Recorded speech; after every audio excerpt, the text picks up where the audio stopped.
नमस्कार शेतकरी मित्रांनो, मी राहुल पुन्हा एकदा आपल्या यूट्यूब चॅनलवर मी सर स्वागत करतो। आपण एक 9 तारखेला व्हिडिओ टाकला होता डाळिंब बागेचा, जिथे आपण इथ्रेल आणि 0.35 अशी फवारणी घेतली होती। तर त्या बागेत आपण आता उभे आहोत। पाहूया त्याचे रिझल्ट आता आपल्याला कसे आले। चला आता चांगल्या प्रकारे पानगळ झालेली आहे, पाहू शकतो इथे आपण।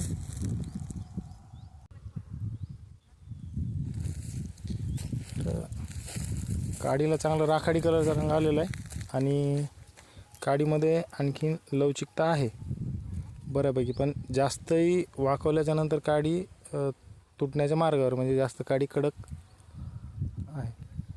तर अशा बागेला आपण आता पाणी सुरू केलं।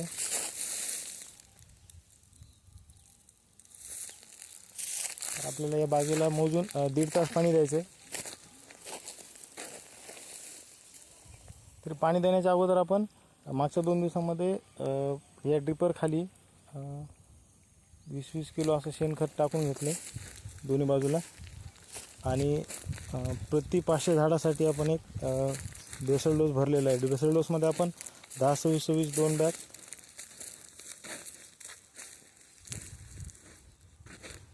ग्रुप टेक कंपनीची न्यूट्रिका किट 50 किलो, टेक्नोजेड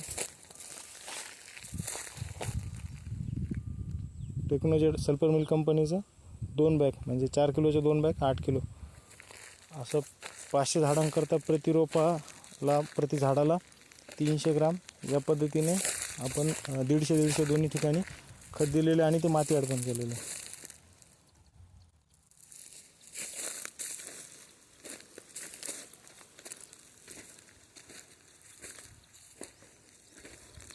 आणि या ठिबकच्या पाण्यामध्ये आपण डोस घेतोय, त्याच्यामध्ये आपण घेतोय महापीठ कंपनीचं रूट मॅक्स 1 किलो,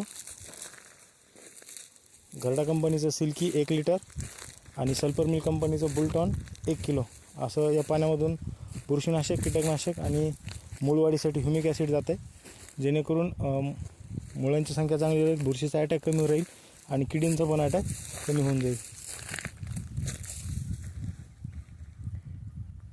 तरी अशाच नवनवीन व्हिडिओसाठी माहितीसाठी चॅनलला सबस्क्राईब करा। व्हिडिओ आवडला असल्यास व्हिडिओला लाईक करा आणि शेअर करायला विसरू नका।